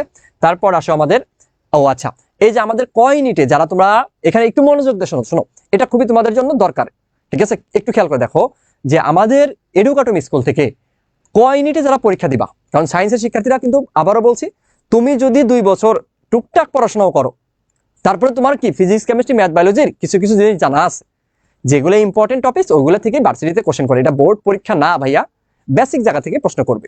তো তোমাদের জন্য আমাদের এডুকেটম স্কুলের পক্ষ থেকে ফাইনাল হোপ মিশন অ্যাডমিশন, যেটা ভার্সিটি ক ও জিএসটি, এই কোর্সে আমাদের ভর্তি চলছে। এটার ক্লাস শুরু হয়ে যাবে 20 তারিখ থেকে। তো এটার কোর্স ফি হলো 3450 টাকা, কিন্তু এখন এই 20 তারিখের মধ্যে ভর্তি হলে কত বলতো 1450 টাকা। বুঝতে পারো বাংলাদেশের এডটেকের ইতিহাসে এত কম টাকায় কেউ ক ইউনিটে কোর্স চালাইতে পারে নাই। এখন দেখো আমরা ক ইউনিটে কোর্স ফিচারগুলো একটু দেখি, কি কি তুমি এখানে আমাদের কোর্সে যদি যুক্ত হও তুমি কি কি পাবা। লেকচার ক্লাস, মানে ফিজিক্স কেমিস্ট্রি ম্যাথ বায়োলজির একদম টপিক ভিত্তিক ক্লাস পাবা কয়টা বলতো 124টা। এখন মনে হতে পারে 124টা এত কম ক্লাস, না ভাইয়া, তোমাদের তো শর্ট সিলেবাসের প্রশ্ন আসবে, শর্ট সিলেবাসের উপর 124টা ক্লাস, মানে কতগুলো ক্লাস হিসাব আছে। তারপর আসো রিটেন ক্লাস আছে 60টা, এটা থাকবে কি বলতো ফ্রি। অলরেডি আমাদের এই গ্রুপে অনেকে জয়েন হয়েছো, রিটেন ক্লাসগুলো থাকবে ফ্রি। সলভ ক্লাস কি বলতো আমাদের 20টি। তোমরা যদি আমাদের কোর্সে যুক্ত নাও হও, অ্যাটলিস্ট আমাদের রিটেন ফ্রি কোর্সে যুক্ত হও, তাহলে বুঝতে পারবা যে আমরা কি পড়াচ্ছি। সলভ ক্লাস থাকবে 20টি, ওয়ান শট ক্লাস থাকবে কয়টা 16টি, কাউন্সিলিং ক্লাস 12টি। অর্থাৎ এখানে সর্বমোট ক্লাস কয়টা বলতো 232টা ক্লাস। কিন্তু 232টা ক্লাস এটা কেউ দিবে না, আমরা দিচ্ছি। আমাদের কষ্ট হবে জানি, বাট আমরা তোমাদেরকে দিব। তারপর আসো লেকচার টেস্ট, যতগুলো ক্লাস ততগুলো পরীক্ষা, রিটেন টেস্ট হবে, পেপার ফাইনাল হবে, মানে ফিজিক্স কেমিস্ট্রি ম্যাথ বায়োলজি এরকম 8টা পেপারে 8টা ফাইনাল। ডাবি মডেল টেস্ট, ডাবি স্ট্যান্ডার্ড, মানে ডাবিতে যেভাবে প্রশ্ন হয় 15টা করে এমসিকিউ, সেই স্ট্যান্ডার্ডে 10টা মডেল টেস্ট, এবং অন্যান্য ভার্সিটি সেখানেও কি মডেল টেস্ট নিব। রাজশাহী ভার্সিটি পরীক্ষা দিবা, তার আগে 2টা মডেল টেস্ট দিয়ে যাও। চট্টগ্রাম মডেল টেস্ট দিবা, তার আগে পরীক্ষা দিবা, তার আগে 2টা মডেল টেস্ট হবে। গুচ্ছের আগে 2টা মডেল টেস্ট হবে। এরকম আমাদের ম্যাটেরিয়ালস কি কি পাবা দেখো, এত কম টাকার পরেও আমাদের কি কি আমরা হয়তো বা প্রিন্ট করে দিতে পারবো না, বাট আমরা এমন ভাবে পিডিএফটা দিব যাতে তুমি প্রিন্ট করে নিতে পারো। ডাবি প্রশ্ন ব্যাংক এটা পেয়ে যাবা, আগামী সপ্তাহে আমরা দিয়ে দিব সব স্টুডেন্টদেরকে। তারপরে লেকচার শিট এবং ক্লাস নোট যেটা আমরা পড়াবো সেটা পেয়ে যাবা পিডিএফ। তারপর স্পেশাল সাজেশন, এই যে সাজেশনটা ভাইয়া 10 বছর ধরে পড়াচ্ছি, 10 বছরে ফার্মগেট এলাকায় হিউজ পরিমাণ আমার সাজেশন পোলাপান পড়ে উপকৃত হয়েছে। সো তোমাদের জন্য অবশ্যই অবশ্যই আমাদের পক্ষ থেকে এই সাজেশনটা থাকবে। আরো কি কি আছে দেখো, নিজস্ব ওয়েবসাইটে তোমরা যেই ক্লাসটা লাইভ হবে সেটা তোমার রেকর্ড দেখতে পারবা। তারপর 24 ঘন্টা আমাদের হোয়াটসঅ্যাপ গ্রুপে থাকবে, যখন যে সমস্যা হবে তুমি টিচারের সাথে সরাসরি কমিউনিকেশন করতে পারবা। আর এই কোর্সে ভর্তি হলেই এক ডিলে 6 পাখি মারা, এক ডিলে 6 পাখি মারতে হলে এডুকাটম স্কুলের কোর্সে ভর্তি হইতে হবে। কারণ কি, তুমি এই ডাবির এই কোর্সে ভর্তি হলেই পরবর্তীতে তুমি রাবি, জাবি, চবি, জবি, গুচ্ছ এবং কৃষি গুচ্ছ, অর্থাৎ তোমার বিশ্ববিদ্যালয় শেষ পরীক্ষা পর্যন্ত তুমি কিন্তু পাওয়া যাবা। কুমিল্লা হোক বা গুচ্ছ থেকে যেগুলো বের হয়েছে সকল বিশ্ববিদ্যালয় ক্লাস কিন্তু আমরা দিব, ম্যারাথন ক্লাস কিন্তু দিব। তো এটা তোমাদের যে টাকাটা খুবই কম, 1450 টাকা মাত্র অফারে ভর্তি চলছে। তোমরা ভর্তি হয়ে যাও দ্রুত, আমাদের 20 তারিখ থেকে কিন্তু ক্লাস শুরু হয়ে যাবে। বুঝতে পারছো? চলো আমরা দেখি আরো কি কি আছে। এখন দেখো, এই যে আমাদের যে সাবজেক্টগুলো আছে, দেখো ভর্তির বিষয় ও আসন সংখ্যা। এখানে পদার্থবিজ্ঞান আসন কয়টা আছে? 100টা আছে। আমি জাস্ট একটা বুঝাই দিতেছি, তারপরে বাকিটা ক্লাস শেষে আমি পিডিএফটা দিয়ে দিব তোমাদেরকে। তোমরা একটু কষ্ট করে জাস্ট কি করবা বলো তো, পিডিএফটা তোমরা দেখে নিবা। কারণ আমাদের 40টা সাবজেক্ট যদি আমি ডিসক্রাইব করতে যাই তাহলে অনেক সময় লেগে যাবে। জাস্ট দেখো আমি একটা সাবজেক্ট বুঝাই দিই। এই যে আমাদের বিভিন্ন অনুষদ বা ইনস্টিটিউট আছে, টোটাল সাবজেক্ট আছে আমাদের কয়টা? 32টা বা 34টার মতো সাবজেক্ট আছে। তো এখন দেখো, ধরো পদার্থবিজ্ঞান, এখানে প্রথমটা কি বলতো, ভর্তির বিষয়, মানে তুমি যে বিষয়ে তুমি চান্স পেতে চাও ওই বিষয় এবং তার আসন সংখ্যা কত আছে। আসলে দেখো একটু খেয়াল করে, পদার্থবিজ্ঞানে আমাদের আসন আছে কয়টা বলতো? 100টা। পদার্থবিজ্ঞান আসন আছে কয়টা বলতো? 100টা আসন আছে। তার মানে দেখো প্রত্যেকটা জায়গায় সাবজেক্ট এবং আমার টান দিয়ে দিয়ে যেগুলো নাম্বারটা আছে এটা কি তার আসন নাম্বার, মানে কয়টা সিট আছে। ঠিক আছে, পদার্থবিজ্ঞানের সিট 100টা, গণিতে 130টা, রসায়নে 90টা, পরিসংখ্যানে 90টা, এরকম ভাবে আমি দিয়ে দিছি। তারপরে আসো, তুমি উচ্চ মাধ্যমিক বা সমমানের পরীক্ষায় সর্বনিম্ন প্রাপ্ত গ্রেড, ধরো তুমি ফিজিক্স নিয়ে পড়তে চাচ্ছ, এখন এইচএসসির রেজাল্টেরও কিন্তু একটা ইফেক্ট আছে। কি ইফেক্ট? ধরো ফিজিক্সে তোমাকে, পদার্থবিজ্ঞানে যদি পড়তে চাও তাহলে ফিজিক্সে মিনিমাম এ গ্রেড থাকতে হবে এবং গণিতে এ গ্রেড থাকতে হবে। এখন তুমি বলতে পারো যে তুমি যে পরীক্ষা দিচ্ছ সেখানে ফিজিক্সে তো এ গ্রেড আসবে না, কম আসবে, তাহলে তোমার হয়তো ফিজিক্স আসবে না, তাহলে তোমার কি ওই যে গণিত অন্য অন্যগুলো আসবে। যেমন ধরো তোমার গণিতের শুধু কন্ডিশন আছে, এখানে কি ফিজিক্সের কন্ডিশন আছে? না। তাহলে তোমার যখন যেই সাবজেক্টের কন্ডিশন ফিল আপ হবে না, তাহলে ওইটা বাদ দাও, ওইটা বাদ দিয়ে বাকিগুলো যেগুলো আছে ওগুলো কিন্তু আসবে। সাবজেক্ট কিন্তু অনেকগুলা। ওকে, তাহলে একটু খেয়াল করে দেখো, যেখানে গণিতে আমার পদার্থবিজ্ঞানে কত এ গ্রেড, গণিতে কি এ গ্রেড। এই পাশের যেটা আছে এটা কি বলতো, আমাদের এইচএসসি রেজাল্টের কন্ডিশন, এইচএসসি রেজাল্টের কন্ডিশন। বুঝতে পারছো? তো তোমার কন্ডিশন দেখবা হয়তো বা 2-1টা সাবজেক্ট বা 2-4টা সাবজেক্টের কি মিলতেছে না, বাকি অধিকাংশ সাবজেক্টে কিন্তু মিলে যাবে। এটা আমার কি বলতো, এটা হলো ভর্তি পরীক্ষা দিয়ে যে দিবা তুমি, সেই ভর্তি পরীক্ষার তোমার কি কন্ডিশন। ধরো তুমি ফিজিক্সের পরীক্ষা হবে কত বলতো? 25 না? রিটেন এমসিকিউ কত? 15 আর রিটেন 10, তাহলে কি 25? কেমিস্ট্রিতে 25, ম্যাথে 25, বায়োলজিতে 25, মানে 25 করে করে তো পরীক্ষা হবে। এই 25-এর মধ্যে যদি ফিজিক্স নিয়ে পড়তে চাও তাহলে ফিজিক্সে তোমার কত পাইতে হবে বলতো? 12 পাইতে হবে এবং গণিতে পাইতে হবে কত? 12। বুঝছো? তাহলে এই পাশের যেটা আছে এটা হলো আমার কি এইচএসসির কন্ডিশন, এই পাশে যেটা আছে সেটা কি বলতো? অ্যাডমিশন টেস্টের কন্ডিশন। বুঝতে পারছো? সো এই জিনিসগুলো একটু খেয়াল রাখবা। ওকে, তো এই যে এইটা আমি কমেন্টটা চেক করবা, কমেন্টটা চেক করলেই তোমরা পেয়ে যাবা, পিন কমেন্টে পেয়ে যাবা। ওকে, আমি ড্রাইভ লিঙ্ক দিয়ে দিব, প্রত্যেকটা সাবজেক্টে তুমি দেখে নিবা। দেখো এখানে ধরো আমি যে বলি প্রাণী বিজ্ঞানে আমার কয়টা আছে বলতো? 80টা আছে সিট। এখানে আমার রসায়নে কি বি পাইতে হবে, জীববিজ্ঞানে কি বি পাইতে হবে। বুঝছো? এখন তুমি ওই যে ফিজিক্সে যদি খারাপ করে থাকো তার মানে কিন্তু তুমি এইটাতে কিন্তু তুমি পরীক্ষা দিয়ে কিন্তু এটা যদি তুমি চান্স পাও তাহলে এইগুলো কিন্তু পাবা। এরকম অনেক সাবজেক্ট আছে। এখন দেখো এইটার জন্য জীববিজ্ঞানে কত পাইতে হবে? মিনিমাম কত? 12 পাইতে হবে তখন। সো ভাইয়ারা একটু কন্ডিশনগুলো দেখবা, হ্যাঁ, কন্ডিশনগুলো দেখে সেই অনুযায়ী প্রিপারেশন নিবা। তোমার যেই সাবজেক্টে খারাপ আসছে, মানে খারাপ দিছো, প্যারা নেওয়ার কিছু নেই, রেজাল্ট হইলে দেন ওইটার উপর বেসিস করে তোমাদের প্রত্যেককে জন্য আমি আবার কি বলতো ডিটেলস ভিডিও বানাবো, যে ফিজিক্সে যদি এ মাইনাস পাও তাহলে তোমার কোন কোন সাবজেক্টে অ্যাডমিশন টেস্টের পরীক্ষার, মানে সব সাবজেক্টের গুরুত্ব আছে কিন্তু অ্যাডমিশন টেস্টে কোন সাবজেক্টের কি গুরুত্ব দেওয়া বেশি উচিত। ধরো তুমি ফিজিক্সে খারাপ করেছো, তার মানে তোমাকে জীববিজ্ঞান বা ম্যাথ, কেমিস্ট্রি রিলেটেড যে সাবজেক্টগুলো আছে ওইগুলোর কন্ডিশন কিন্তু মাস্ট ফিল আপ করতে হবে, নাহলে কিন্তু তোমার সাবজেক্ট আসবে না। সো এই জিনিসগুলো একটু জানতে হবে। ওকে, এখানে দেখো সবগুলো সাবজেক্ট আমাদের এখানে দেওয়া আছে। এখন যদি আমরা দেখি, ধরো অনেকেই আমাদের ঢাকা ইউনিভার্সিটি কিন্তু ফার্স্ট সাবজেক্ট বলা হয় কি বলতো? জেনেটিক ইঞ্জিনিয়ারিং কে, যার সিট সংখ্যা কিন্তু অনেক কম। তো 17টা ছিল, এখন 30টা হয়েছে। তো এখন দেখো এইটাতে রসায়নে বি পাইতে হবে, জীববিজ্ঞান বি পাইতে হবে, গণিতে বি পাইতে হবে, এবং রসায়নে কত? 10, জীববিজ্ঞানে কত? মাত্র 10। কন্ডিশন কিন্তু অনেক কম। কিন্তু এটাতে তুমি মনে করো যে তোমার সিরিয়াল থাকলো, মনে করো কত বলো তো? হ্যাঁ, 500, 700, 1000 বা 1200 বা 1500, 2000, 3000, তুমি 7000 সিরিয়াল থেকেও চান্স পাইতে পারো, কোনো সমস্যা নেই কন্ডিশন ফিল আপ হলে। কিন্তু এটা জেনেটিক ইঞ্জিনিয়ারিংটা কি বলতো আমার 200-250 মধ্যে কি শেষ হয়ে যায়, বুঝছো? তো এই জিনিসগুলা আমরা আস্তে আস্তে সব জানবো। ফার্মেসির ক্ষেত্রেও কন্ডিশন এখানে দেওয়া আছে একদম, এটা হলো গত বছরের কন্ডিশন, এবছর চেঞ্জ হতেও পারে, কিন্তু সাধারণত চেঞ্জ হলে খুব একটা চেঞ্জ হয় না, 2-1টা সাবজেক্টের কন্ডিশন চেঞ্জ হতে পারে। তারপরে এই সকল সাবজেক্টের দেখো একদম কন্ডিশন সুন্দর করে করে দেওয়া আছে সবগুলো সাবজেক্টের। আমার ইলেকট্রিক্যাল মানে ট্রিপলিতে যদি পড়তে চাও, ইলেকট্রিক্যাল ইলেকট্রনিক ইঞ্জিনিয়ারিং এ, তাহলে সেক্ষেত্রে দেখো পদার্থবিজ্ঞান এবং গণিতে তোমার এ গ্রেড পাইতে হবে, এবং পদার্থবিজ্ঞান এবং গণিতে কি পাইতে হবে বলতো, মিনিমাম 15 করে পাইতে হবে। তুমি যদি সিএসসি পড়তে চাও, এটা হলো ইঞ্জিনিয়ারিং এর জন্য, যারা ইঞ্জিনিয়ারিং এ পড়তে চাও তাদের দেখো গণিত পদার্থবিজ্ঞান এবং গণিতে কিন্তু ভর্তি পরীক্ষা কিন্তু সবচেয়ে ভালো মার্কস পেতে হবে, বুঝছো? কারণ কি এগুলাতে আমাদের দেখো পদার্থবিজ্ঞান 15, গণিতে 15, মানে কন্ডিশনটা কিন্তু অনেক বেশি যারা তোমার এই ইঞ্জিনিয়ারিং সাবজেক্টগুলোতে পড়তে চাও। ওকে, একটু খেয়াল রাখতে হবে। এজন্য ফিজিক্স এবং ম্যাথে কথায় আছে, ফিজিক্স এবং ম্যাথে যারা ভালো করে তারা ঢাকা বিশ্ববিদ্যালয়ে কোনো না কোনো সাবজেক্টে চান্স পায়, কোনো না কোনো সাবজেক্টে চান্স পায়, ঠিক আছে? তো এই জিনিসগুলো একটু দেখবা। তারপর আমাদের কি আছে বলতো, ভর্তি পরীক্ষার নিয়মাবলী আছে। ভর্তি পরীক্ষার কি কি নিয়ম আছে দেখো, আমাদের কি বলতো এমসিকিউ এবং লিখিত অংশের উত্তরপত্রে ঘর পূরণ করার জন্য কালো কালির বল পেন, মানে নর্মাল যে নিয়ম সেটা, রোল নাম্বার সিরিয়াল নাম্বার কি সঠিকভাবে করতে হবে। ক্যালকুলেটর ব্যবহার করা যাবে না, মনে রাখবা ক্যালকুলেটর ব্যবহার করা যাবে না, ঠিক আছে? তো ক্যালকুলেটর, মোবাইল মানে মোবাইল, ব্লুটুথ, ঘড়ি টড়ি যেগুলো আছে এগুলো, ডিজিটাল ডিভাইস যেগুলো আছে এগুলো নেওয়া নিষেধ। তারপরে পরীক্ষার 48 ঘন্টা পড়বে আমাকে কি দিবে বলতো, আসন বিন্যাস দিবে।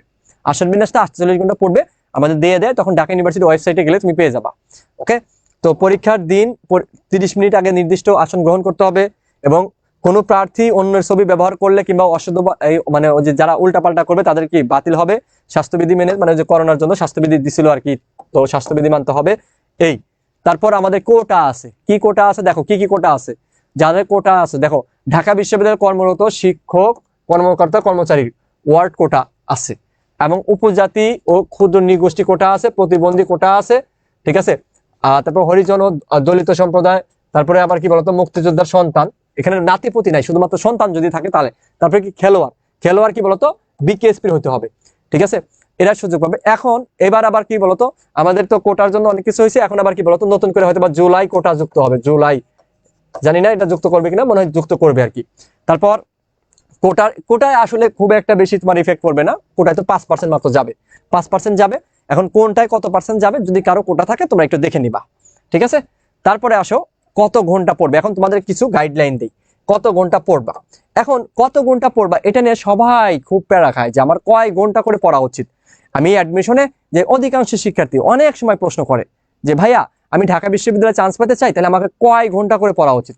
একটা জিনিস খেয়াল করে দেখো, তুমি ঢাকা বিশ্ববিদ্যালয়ে চান্স পেতে চাচ্ছ মানে তুমি না কোনো কোর্সের সাথে যুক্ত আছো, হয়তো বা অনলাইনে অথবা অফলাইনে, তাই তো? অথবা তুমি নিজে রুটিন করে পড়তেছো। তুমি যেটার সাথে যুক্ত আছো, মনে করো আজকে 1 নাম্বার লেকচার হলো, লেকচার 1 হলো, ফিজিক্স লেকচার 1 মনে করো, তাহলে তোমার কাজ হবে কি বলতো, এটা একদম কমপ্লিট করা, ঠিক আছে? আগামী ক্লাসের আগে এটা কমপ্লিট করা। কিভাবে কমপ্লিট করবা, এটার বেসিকটা পড়বা, বেসিক পড়বা, মানে বেসিক পড়বা, তারপরে কি বলতো মানে তোমার যে বই আছে সেই বই পড়বা, দেন কি বলতো আমাদের question solve, varsity question solve, আর কিছু লাগবে না, only varsity question solve. Okay, এটা করলা। তারপর তুমি কি বলতো এভাবে তোমার কেমিস্ট্রি যাবে, ম্যাথ যাবে, বায়োলজি যাবে, এভাবে যাবে। এখন কথা হলো এই জিনিসগুলা পড়তে, এটা পড়তে যদি তোমার 8 ঘন্টা সময় লাগে তাহলে তুমি 8 ঘন্টা পড়বা। যদি তোমার কি বলে 16 ঘন্টা সময় লাগে 16 ঘন্টা পড়বা। যদি তোমার কি বলতো 18 ঘন্টা সময় লাগে 18 ঘন্টা পড়বা। যদি 3 ঘন্টা সময় লাগে 3 ঘন্টা পড়বা। এখন এটা টোটালি ডিপেন্ড করে তুমি তোমার মাথা কি কতটা কাজ করে এটার উপরে। এখন অ্যাডমিশন টেস্টে তুমি চান্স পেতে চাচ্ছ, 1 লক্ষের অধিক শিক্ষার্থী পরীক্ষা দিবে ভাইয়া। এই 1 লক্ষের শিক্ষার্থী অধিক পরীক্ষা দিবে, তার মধ্যে তুমি একটা চান্স পেতে চাচ্ছ, একটা সিট নিতে চাচ্ছ, এটা কি কম চারটিখানি কথা? তাহলে তোমাকে কি পরিমাণ পড়তে হবে? তো তুমি এই কয় ঘন্টা পড়বা এই কোশ্চেন না করে তুমি তোমার সিলেবাস শেষ করতেছো কিনা এইটা হলো তোমাকে মনে করতে হবে। কত ঘন্টা পড়ছে এখানে ঘন্টার হিসাব করলে হবে না, তোমাকে হিসাব করতে হবে এখানে ঘন্টা হিসাবে পড়লে হবে না, কারণ এটা একাডেমিক না, এটা চুক্তি ভিত্তিক, মানে সিলেবাস। তুমি তোমার সিলেবাসটা, অ্যাডমিশনের সিলেবাসটা শেষ করছো কিনা এটা ম্যাটার করে। আর একটা জিনিস ম্যাটার করে, অ্যাডমিশনে কিন্তু সব টপিক থেকে প্রশ্ন আসে না। যেই টপিক থেকে প্রশ্ন আসে না তোমার মনের মধ্যে হবে ও আমি ওটা পড়লাম না, তাহলে মনে হয় আমি পারবো না। ভাইয়া, যেটা থেকে প্রশ্ন আসে না ওটা পড়তে যেও না, তাহলে কিন্তু তুমি একদম ধরা খাবা। তো অ্যাডমিশন টেস্টে কোনগুলা পড়তে হবে আর কোনগুলা পড়তে হবে না, এটার জন্য যারা অ্যাডমিশন টেস্টে দীর্ঘদিন ধরে ক্লাস নেয় তাদের ব্যাচে ভর্তি হবা। আমি 10 বছর ধরে পড়াচ্ছি ফার্মগেটে, শত শত শিক্ষার্থী আমার প্রাইভেট ব্যাচে পড়ছে, অফলাইনে লক্ষাধিক শিক্ষার্থী সরাসরি পড়াইছি, আমার নিজের সাজেশন আছে। তো তোমরা যদি আমাদের এই ব্যাচে ভর্তি হও, আমাদের এখানে কে কে ক্লাস দিবে? বুয়েট মেডিকেল, ঢাকা ইউনিভার্সিটি, 3 প্রতিষ্ঠানের সমন্বয় করে যারা 4-5 বছর ধরে যারা পড়াচ্ছে, আর আমি তো 10 বছর ধরে পড়াচ্ছি। ঠিক আছে, তো এক্সপিরিয়েন্স এবং ইয়াং টিচারের সমন্বয়ে একটা এনার্জেটিক টিম আমাদের আছে। তোমরা কয় ইউনিটে যারা ভর্তি হতে চাও নির্দ্বিধায় ভর্তি হয়ে যেতে পারো। আমাদের এডুকাটম স্কুলের পেজে মেসেজ করবা, আর হোয়াটসঅ্যাপ নাম্বার এই যে আমি দিয়ে দিচ্ছি 0132540627 এই নাম্বারে জাস্ট যোগাযোগ করবা, এই নাম্বারে যোগাযোগ করবা। এই নাম্বারে যোগাযোগ করলেই তোমরা কি বলতো ভর্তি হয়ে যেতে পারবা। ওকে, তাহলে কয় ঘন্টা পড়বে এটা কি ক্লিয়ার? কয় ঘন্টা, ঘন্টা হিসাব করলে হবে না ভাইয়া। এখন দেখো তোমার ধরো এভাবে তোমার 15 দিন চলে গেল। 15 দিন পরে তুমি কি করবা বলো তো? 15 দিন পর থেকে তোমার যে রুটিন হবে দুইটা, একটা রানিং পড়া পড়তে হবে, আর একটা সময় দিতে হবে যেটা কি বলতো আগের পড়াগুলো রিভিশন দিতে হবে। তোমার একটা টপিকস মিনিমাম 4 থেকে 5 বার পড়তে হবে ভাই, 4 থেকে 5 বার। একটা টপিক যদি তুমি 4 থেকে 5 বার না পড়ো, তোমার পারা জিনিস তুমি পরীক্ষা হলে বসবা ভুল করে থুয়ে আসবা। পারা জিনিস তুমি পরীক্ষা হলে বসবা, দেখবা তুমি মাথায় কাজ করতেছে না। কারণ আমি তো পরীক্ষা দিয়েছি, আমি জানি।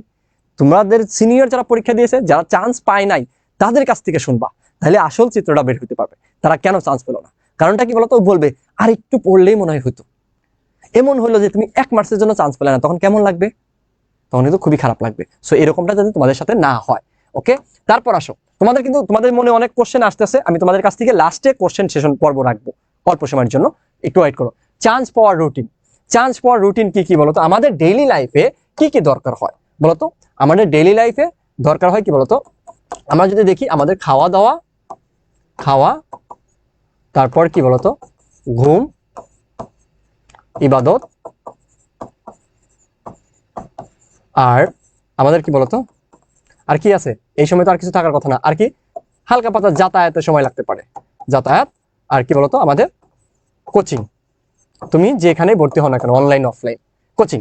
এখন আসো যে আমাদের চান্স ফর রুটিনটা কেমন হওয়া উচিত। আমাদের চান্স ফর রুটিনটা এমন হওয়া উচিত, দেখো আমাদের ডেইলি লাইফে একটা মানুষের কিন্তু এই জিনিসগুলো করতেই হচ্ছে। খাইতে হচ্ছে, ঘুমাইতে হচ্ছে, ইবাদত করতে হচ্ছে, যাতায়াত করতে হচ্ছে। এক জায়গা থেকে আরেক জায়গা যদি যাও তাহলে কোচিং। এখন একটু খেয়াল করে দেখো, যারা অফলাইনে পড়ো তাদের যাতায়াতটা আছে, যারা অনলাইনে পড়ো তাদের হয়তো যাতায়াত নেই। তারপর আমরা মানুষ হিসাবে কি বলতো আমাদের বাসা থেকে বের হতেই হয়, তাই না? তো সেই জায়গা থেকে আমাদের এই যে জিনিসগুলা কিভাবে, এখন ধরো আমি তোমাকে বললাম আমি টাইমটা ভাগ করে দিচ্ছি। তোমার খাইতে সময় লাগে 3 বেলা খাইতে, মনে করো সময় লাগে কত? 1 ঘন্টা, এর বেশি তো লাগে না। ঠিক আছে, আচ্ছা খাওয়া প্লাস গোসল দিয়ে দিই, খাওয়া ও গোসল এখানে কি বলতো সব মিলে ধরো 1.5 আওয়ার, 1.5 আওয়ার। ঠিক আছে, তুমি ঘুমাবা ধরো কয়েক ঘন্টা বলতো, মনে করো 6 আওয়ার, ম্যাক্সিমাম 6 আওয়ার, 5 থেকে 5.5 ঘন্টা এনাফ। ঠিক আছে, সর্বোচ্চ গেলে 6 ঘন্টা। এখন নামাজের জন্য তোমার বা তোমার যে ইবাদত করো না কেন অন্য ধর্মে যারা আছো তাদের জন্য দিলাম কত? 1 আওয়ার। ঠিক আছে, তোমার যাতায়াতে ধরলাম কত? 30 মিনিট। তো তোমরা যারা অফলাইনে কোচিং করবা তারা অবশ্যই কোচিং এর আশেপাশে বাসা রাখবা যাতে তোমার সময়টা কম লাগে। ওকে, 30 মিনিট। আর কোচিং ক্লাস ডেইলি তোমার ধরো 2 আওয়ার, বা তুমি 2 আওয়ারই ধরো। ওকে, 2 আওয়ার, তাহলে কয় ঘন্টা গেল? এখানে দেখো আমাদের 1.5 আওয়ার, 6 ঘন্টা, 7.5 ঘন্টা, 8.5 ঘন্টা, 8.5 ঘন্টা, 9 ঘন্টা, আর কত? 11 ঘন্টা। এই টোটাল কত? 11 আওয়ার। ঠিক আছে, এটা আমাদের ডেইলি লাইফে চলে গেল। এখন 24 ঘন্টা থেকে তুমি 11 যদি বিয়োগ করো তাহলে কত থাকে বলো তো? 13 ঘন্টা। তো 13 ঘন্টা থেকে প্রথম দিকে তুমি ডেইলি 12 ঘন্টা করে পড়ালেখা করবা। 12 ঘন্টা কি বলতো পড়বা। এখন 12 ঘন্টা পড়বা। এখন এই এক একজনের ক্ষেত্রে এক এক রকম হয়। ধরো কেউ রাত জেগে পড়াশোনা করে, কেউ আবার কি করে বলতো তোমার আগে ঘুমায় সকালে ওঠে। এখন তোমার যে রুটিন তুমি সেই রুটিন ফলো করো, কোনো সমস্যা নেই, তবে চেষ্টা করবা আগে ঘুমিয়ে আগে ওঠার জন্য। ঠিক আছে, 12টা 1টার মধ্যে ঘুমিয়ে যাবা, সকালে 6টা 7টার মধ্যে মানে নামাজ পড়তে তোমাদের উঠতেই হয়। তো সেই জায়গা থেকে তোমাদের যার যেমন রুটিন ফলো করা দরকার সেটা ফলো করবা। তবে ডেইলি তুমি 12 ঘন্টা পড়তেছো এটা এনশিওর করবা। সোশ্যাল মিডিয়া কোনোভাবেই ইউজ করা যাবে না অতটা, যতটুকু ইউজ করবা শুধু ক্লাসের জন্য। যারা চান্স পায় তাদের অনেকটুকু স্যাক্রিফাইস করতে হয়। এই মুহূর্তে এসে ভাইয়া একটু স্যাক্রিফাইস করো। ও আচ্ছা, আর একটা জিনিস বলতে ভুলে গেছি, তোমাদের তো আবার একজনের আরেকজন আছে। তো একজনের আরেকজন যাদের আছে তাদের উদ্দেশ্যে বলবো, ভাই একদিনে 20-25 মিনিট, ম্যাক্সিমাম গেলে 30 মিনিট, এর বেশি সময় দিস না, নাইলে কিন্তু ধরা খাবি। ঠিক আছে, তো এই জিনিসটা মাথায় রাখতে হবে। ওটা তো আর ডিরেক্টলি লিখতে পারি না, যাই হোক। তারপর আসো, কত পেলে চান্স হবে? এইটা অনেক কোশ্চেন যে ভাইয়া আমি তো পরীক্ষা দিব, আমার কত পেলে চান্স হবে। আবার অনেক স্টুডেন্ট প্রাইভেট পড়ায় তো ফার্মগেটে অ্যাডমিশন টাইমে, তো তারা বলে যে প্রথম ক্লাসে প্রাইভেট বেসে আসছে, কি আসছে যে ভাইয়া আমি এই সাবজেক্ট না পেলে আমি পড়বো না। ঠিক আছে, আচ্ছা আমি এই সাবজেক্টে পড়ার জন্য আমাকে কত পেতে হবে ভাইয়া? এই যে কথা, এই যে কথা, যে সে পরীক্ষায় দেয় নাই, পাশ করবে কিনা তার কোনো ঠিক ঠিকানা নাই, সে ওই সাবজেক্ট না পেলে চান্স পড়বে না। এই কথা যারা বলছে, 10 বছর ধরে পড়াচ্ছি, এ পর্যন্ত এই কথা যারা বলছে, আল্লাহর রহমতে এরা কেউ চান্স পায় নাই। বুঝছো? ওই নিয়ত করা যাবে না যে আমি এই সাবজেক্ট না পাইলে পড়বো না, ওই নিয়ত করা যাবে না এই ভার্সিটি না পাইলে আমি পড়বো না। একটা জিনিস মনে রাখতে হবে, তোমার কপাল বলতে একটা কথা আছে, ভাগ্য, ভাগ্যে বিশ্বাস করতে হবে। তুমি ভাগ্যে যদি না থাকে তাইলে কিন্তু কি বলতো, তুমি শত চেষ্টা করেও হবে না। তার মানে কি আমি চেষ্টা করব না? চেষ্টা করব, কিন্তু ভাগ্যে বিশ্বাস করতে হবে। ভাগ্যে বিশ্বাস না করলে তো তোমার ইমানই চলে যাবে, তাই না?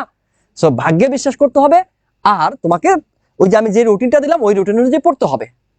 ঠিক আছে, তো একটু খেয়াল করে দেখো কত পেলে চান্স হবে, এটা মনে রাখো। তুমি ঢাকা বিশ্ববিদ্যালয়ে পড়তে হবে, ঢাকা বিশ্ববিদ্যালয়ে চান্স না পেলে তোমার জীবন চলে যাবে, এরকমটা ভাবা যাবে না। তোমাকে টার্গেট রাখতে হবে যে তুমি পড়বা, তুমি যেখানে পরীক্ষা দিবা সেখানে চান্স পাবা।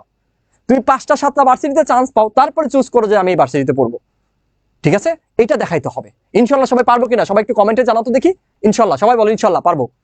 তো কত পেলে চান্স হবে বলো? তো আমাকে চান্স পাইতে হলে তোমাকে যে আমাদের দেখো, ধরো তোমার রেজাল্টে, আমাদের রেজাল্টে মার্কস কত বলো তো? রেজাল্টে মার্কস হলো কত? 20। রেজাল্টে মার্কস কত? 20। আর আমার কি বলতো এক্সাম, যেটা আমি এক্সাম দিব, অ্যাডমিশন এক্সাম, ঠিক আছে, সেটা কত বলতো? 100। এই টোটাল কত? 120। এখন তুমি তো জানো এই যে 20-এর মধ্যে কত আছে, এটা তো আগে আউট করা, তাই না? এটা আগে আউট, এটা আমি জানি কত পাইছি। এখন এই 120-এর মধ্যে, 120-এর মধ্যে তোমার কত পাইতে হবে বলতো? 80 মার্কস অ্যাটলিস্ট, তাইলে তুমি সেফ। অর্থাৎ 60% মার্কস পাইলে চান্স পাওয়া যায় মিনিমাম। তার মানে কি তুমি 60% নিয়ে টার্গেট নিয়ে পড়বা? না, তোমার টার্গেট রাখতে হবে অ্যাটলিস্ট 80% মার্কস তুলবা। অর্থাৎ 120-এর মধ্যে, 120-এর মধ্যে তুমি কত তুলবা বলতো? 100 তোলার চেষ্টা করবা। 120-এর মধ্যে কি 100 তোলার চেষ্টা করবা। অর্থাৎ 100-এর মধ্যে পরীক্ষা হবে।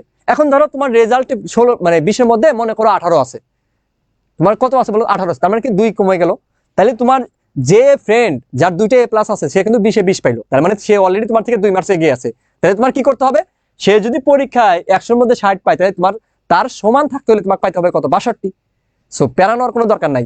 যে তোমার রেজাল্ট খারাপ হয়েছে, এসএসসি কিংবা এইচএসসি তে এ গ্রেড, এরকম স্টুডেন্টই ঢাকা বিশ্ববিদ্যালয়ে চান্স পায় বেশি। আমার নিজেরই এসএসসি তে এ গ্রেড ছিল, আমি অত ট্যালেন্টেড স্টুডেন্ট না। যারা যারা ধরো বুয়েটে টপ 100-এর মধ্যে থাকে, মেডিকেলে টপ 100-এর মধ্যে থাকে, বা ঢাকা বিশ্ববিদ্যালয়ে টপ 100-এর মধ্যে থাকে, ভাই তারা অমানুষ। ঠিক আছে, আমি অমানুষ না, আমি হলাম মিডল ক্লাস স্টুডেন্ট। আমি পরিশ্রম করছি, চান্স পাইছি, এতটুকুই। সো তোমরা যারা আমার মতো আছো যে মিডল ক্লাস স্টুডেন্ট, চান্স পেতে চাও, পরিশ্রম করতে হবে, এই মন মানসিকতা যাদের আছে তারা নির্দ্বিধায় আমাদের কোর্সে যুক্ত হয়ে যাও, তোমাকে চান্স পাওয়ানোর দায়িত্ব আমাদের। ওকে, তো এই জিনিসটা মনে রাখতে হবে। তাহলে কত পেলে চান্স হবে? আমাকে 60% মিনিমাম মার্কস পাইতে হবে। এখন তুমি 60% মার্কস পেলে চান্স হবে, তাহলে কি 60% টার্গেট নিয়ে পড়বা? না, মিনিমাম কি বলতো 80% টার্গেট নিয়ে পড়বা। অর্থাৎ তোমার টার্গেট রাখতে হবে যে 100-এর মধ্যে 80 পাবো ইনশাল্লাহ। এই টার্গেট নিয়ে পড়ালেখা করলে তুমি 100-এর মধ্যে 60 65 ইনশাল্লাহ পাবা, সব মিলে। বুঝছো? তো এই জিনিসটা খেয়াল রাখতে হবে, শুধু এইখানে না, সব জায়গায়। আর এই 60% বা 70% বা 80% মার্কস যেটা বলতেছি, এখান থেকে কিন্তু তোমার 50 থেকে 60% কোশ্চেন কিন্তু তোমার টাইপ কমন পড়বে, হুবহু টাইপ কমন। টাইপ কমন মানে টাইপ কমন পড়বে, ঠিক আছে, টাইপ কমন পড়বে। অর্থাৎ এই টাইপ থেকে আসছে, এই কোশ্চেন সেম প্যাটার্নের কোশ্চেন আসবে, এরকম 50 থেকে 60%। সো বিগত বছরের প্রশ্ন যদি কেউ অ্যানালাইসিস করে পড়তে পারে, মানে এখানে অ্যানালাইসিসটা করতে হবে কি বলতো, শুধু যেটা সঠিক উত্তর সেটা না, তোমার 4টা কোশ্চেনই, 4টা অপশনই তোমাকে কি করতে হবে? অ্যানালাইসিস করতে হবে। ঠিক আছে, এটা কেন হইলো না, এটা কেন হইলো, এই জিনিসগুলো অ্যানালাইসিস করতে হবে। ওকে, তো তোমাদের নিয়ে তোমাদের তাবিব ভাইয়াকে তো চিনোই, ঠিক আছে, তো তাবিব ভাইয়ার একটা তোমাদের জন্য একটা বার্তা আছে। কি বার্তা দেখো, প্রিয় বিশ্ববিদ্যালয় ভর্তিচ্ছ ভাই ও বোনেরা, তো তোমাদের জন্য আমাদের যে সবার প্রিয় তোমাদের যে তাবিব ভাইয়া আছে, তো তাবিব ভাইয়ার একটা বার্তা কি বলতো, প্রিয় বিশ্ববিদ্যালয়ে ভর্তিচ্ছ শিক্ষার্থী ভাই ও বোনেরা, আমার সালাম ও ভালোবাসা নিও। বিশ্ববিদ্যালয় ভর্তি পরীক্ষার সিলেবাস ও প্রশ্ন পদ্ধতি এইচএসসি বা আলিম পরীক্ষার থেকে সম্পূর্ণ ভিন্ন এবং ইউনিক। মানে সেম সিলেবাস, কিন্তু আমাদের প্রশ্ন পদ্ধতি কি বলতো ভিন্ন। এ সংক্রান্ত যাবতীয় তথ্য ও সেবা পেতে তোমরা যুক্ত হও এডুকেটম স্কুলের ফেসবুক গ্রুপে। তোমরা যারা এডুকেটম স্কুলের ফেসবুক গ্রুপে নাই তারা যুক্ত হয়ে যেও। অলরেডি তোমরা হয়তো আমাদের পেজ গ্রুপ এবং ইউটিউব চ্যানেল এডুকেটম স্কুল লিখে সার্চ দিলেই সব পেয়ে যাবা। তো ক ও খ ইউনিটে সরাসরি অনলাইনে সিক্রেট গ্রুপে আমাদের কাছে পড়তে চাইলে, মানে ক আর খ ইউনিটে পড়তে চাইলে ভর্তি হয়ে যাও ফাইনাল হোপ।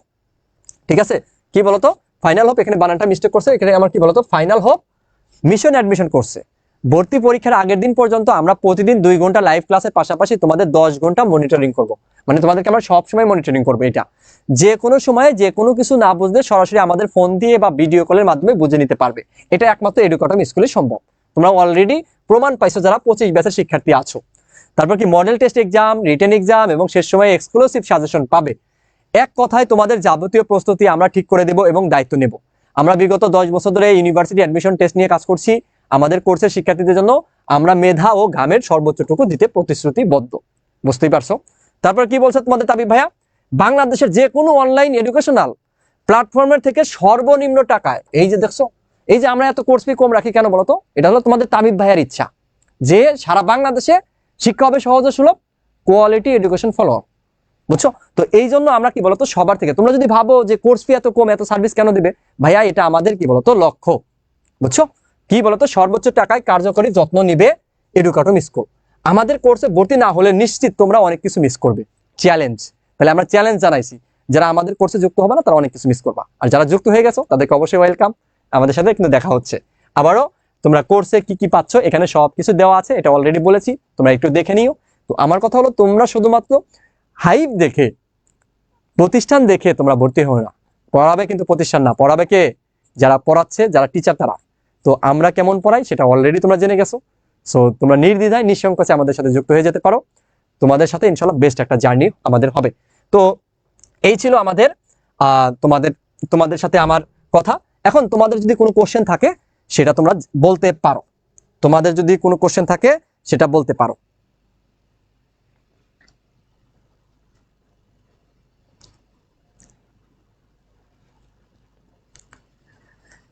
তোমাদের যদি কোনো কিছু জানার থাকে সেটা তোমরা কোশ্চেন করতে পারো। তোমাদের 5 মিনিট আমি সময় দিচ্ছি। তোমাদের কোনো কোশ্চেন থাকলে সেটা বলতে পারো।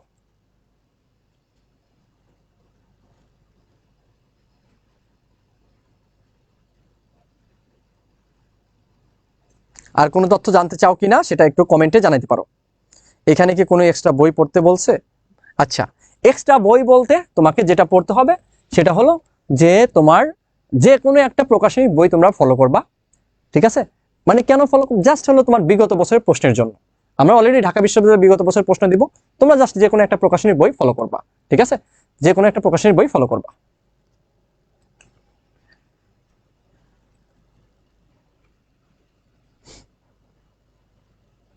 ভাইয়া মানবিক থেকে সিরিয়াল কতর ভিতরে থাকলে মিনিমাম একটা সাবজেক্ট পাবো? আচ্ছা, এখন মানবিক থেকে তোমাদের যে আছে, তোমাদের যে সিট সংখ্যা আছে, তোমাদের মানবিক থেকে কিন্তু অনেক দূর ওয়েটিং এ টানে না। যেমন ঢাকা বিশ্ববিদ্যালয় কয়নিটে এবার যেটা হয়েছে, ধরো একদম কয়নিটে যে লাস্ট সিরিয়াল যা ছিল তাকে পর্যন্ত ডাকছে, কারণ কন্ডিশন ফিল আপ হয় নাই। কিন্তু মানবিকের ক্ষেত্রে, কারণ সায়েন্সে তো তোমার কি বলতো বুয়েটে চলে যায় স্টুডেন্টরা, রুয়েট কুয়েটে চলে যায়, তোমার কি বলতো মেডিকেলে চলে যায়, যে যেখানেই প্রস্তুতি নিক না কেন ঢাকা বিশ্ববিদ্যালয় কিন্তু ভর্তি পরীক্ষা দিবেই। সো কিন্তু মানবিকের ক্ষেত্রে কিন্তু এই সংখ্যাটা এটার কি বলতো নাই, মানে এটার তোমার মানবিকের ক্ষেত্রে সর্বোচ্চ প্রতিষ্ঠান কি বলতো তোমার ঢাকা বিশ্ববিদ্যালয়। তো সেই জায়গা থেকে তোমার ওয়াইটিং খুব একটা বেশি টানে না। তো তুমি যদি চান্স পেতে চাও তাহলে তোমার ওয়াইটিং চিন্তা করলে হবে না, তোমাকে ডিরেক্টলি যে কটা সিরিয়াল আছে, যে কটা সাবজেক্ট আছে সেটার মধ্যেই থাকার চেষ্টা করতে হবে। তোমাদের সর্বোচ্চ 50 থেকে 100টা ওয়াইটিং টানে। তো তোমার এখানে আমাদের সায়েন্সের ক্ষেত্রে কয়নিটে তোমার যদি 1851টা সিট থাকে, তারপরেও তোমাকে বলো তোমার সিরিয়াল যদি 7000 থাকে সে পর্যন্ত তোমাকে ডাকবে। বুঝছো, এবার তাই হয়েছে। ভাইয়া গুচ্ছ নিয়ে কিছু বলেন। আচ্ছা, গুচ্ছের ক্ষেত্রে তোমার পয়েন্ট আরো কম লাগবে, গুচ্ছের প্যাটার্ন আলাদা। এখানে একটা ঝামেলা আছে, তোমাদের একটা জিনিস বলে রাখি, তোমরা যারা সায়েন্স থেকে যারা মানবিকের ক্ষয়নিটের প্রস্তুতি নিবা তারা আরেকটা ঝামেলা পড়বা। কি ঝামেলা? তোমরা যখন গুচ্ছে পরীক্ষা দিতে যাবা, গুচ্ছে কিন্তু বিভাগ পরিবর্তন করতে পারবা না। তাহলে সায়েন্স থেকে যারা প্রস্তুতি নিবা ভাবতেছো, ঠিক আছে, সায়েন্স থেকে যারা প্রস্তুতি নিবা ভাবতেছো যে ক্ষয়নিটে প্রস্তুতি নিব, আমি সায়েন্সে আছি, আমি এখন ক্ষয়নিটে প্রস্তুতি নিব। ভাই তুমি ক ইউনিটে পরীক্ষা দাও, খ ইউনিটে পরীক্ষা দাও আর গ ইউনিটে পরীক্ষা দাও, তুমি যখনই পরীক্ষা দাও না কেন তোমাকে কি করতে হবে বলতো, তোমার পয়েন্ট কিন্তু 8 পয়েন্টই লাগবে। এবং তুমি খ ইউনিটে পরীক্ষা দিতে গেলে আরেকটা জিনিস ঝামেলা পড়বা, সেটা গুচ্ছের ক্ষেত্রে। গুচ্ছের ক্ষেত্রে কি ঝামেলা পড়বা বলতো, সেটা হলো যে তোমার গুচ্ছে কিন্তু তোমার বিভাগ পরিবর্তন করা যাবে না। অর্থাৎ তোমার ফিজিক্স, কেমিস্ট্রি, ম্যাথ, বায়োলজি, সাথে বাংলা, ইংরেজি আছে, ঠিক আছে, আরো কিছু সাবজেক্ট আছে এগুলা, ঠিক আছে। এই যখন আমি গুচ্ছের এই ক্লাস কিন্তু আমি নিব, গুচ্ছেরও গাইডলাইন ক্লাস নিব, কোনো সমস্যা নেই, ভেরি সুন নিব। তো তখন আমাদের কি বলতো, তখন কিন্তু আমার বিভাগ পরিবর্তন করতে পারবো না সায়েন্স থেকে, তোমাকে physics, chemistry, math, biology answer করতে হবে। তাহলে কি হবে বলতো, তাহলে গুচ্ছের প্রস্তুতি নিলে হবে, মানে তাহলে কি বিভাগ পরিবর্তন করে নিলে কিন্তু তোমাকে আলটিমেটলি ধরা খেতে হবে। তোমার যদি খ ইউনিটের ইচ্ছা থাকে তাহলে অবশ্যই ক ইউনিটের পাশাপাশি খ ইউনিট নিতে পারো, যদি তুমি তোমার ওই ক্যাপাবিলিটি থাকে, বুঝছো।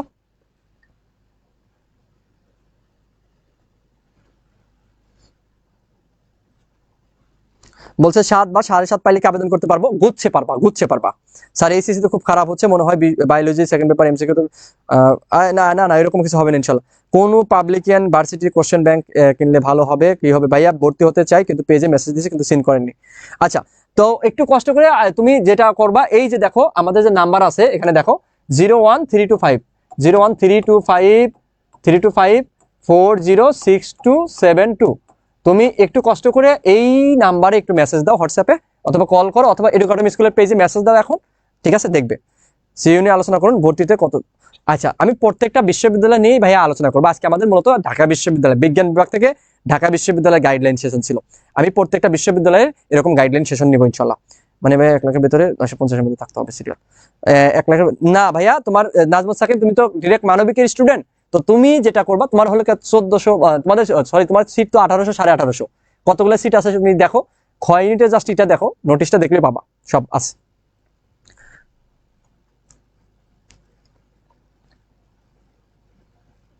মেডিকেল ও ভার্সিটি একসাথে নিব কিভাবে? এখন মেডিকেল আর ভার্সিটি নেওয়ার ক্ষেত্রে তোমাকে যে জিনিসটা খেয়াল রাখতে হবে, যে মেডিকেলের ক্ষেত্রে বায়োলজি আর কেমিস্ট্রি যেটা পড়বা সেটা ভার্সিটির জন্য এনাফ, জাস্ট ভার্সিটির কোশ্চেনগুলো সলভ করবা, এইটুকুই। আর মেডিকেলে যখন তুমি প্রস্তুতি নিবা তখন তোমাকে এমনিতেই ভার্সিটি কোশ্চেনগুলো দেখতে হয়।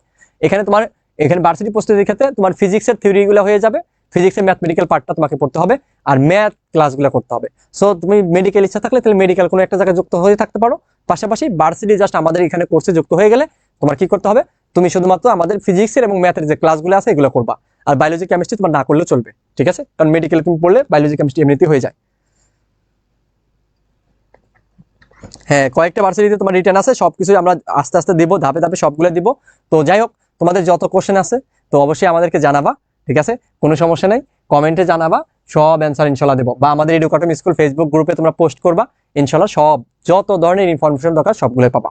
ওকে, আর আমাদের কিন্তু ঢাকা বিশ্ববিদ্যালয়ের জন্য কয়নিটের রিটেন যে মার্কস, রিটেন যে পার্টটা আছে সেটা কিন্তু একটা ফ্রি কোর্স আছে, তো ওই কোর্সেও তোমরা যুক্ত হয়ে যাবা। ওকে, সবাই ভালো থাকো, সুস্থ থাকো, তোমাদের সাথে ইনশাল্লাহ দেখা হবে। যারা পেইড ব্যাচে যুক্ত হবা তাদের তো পেইড ক্লাসে যুক্ত হবে, এবং তোমরা যারা পেইড ব্যাচে যুক্ত হবে না তারা কিন্তু অবশ্যই আমাদের রিটেন ক্লাসে যুক্ত হতে ভুল করবে না, কারণ রিটেন কিন্তু ফ্রি কোর্স। সো ওইটা তো ইনশাল্লাহ দেখা হবে। সবাই ভালো থাকো, সুস্থ থাকো। আসসালামু আলাইকুম রহমতুল্লাহি ওয়া বারাকাতুহু।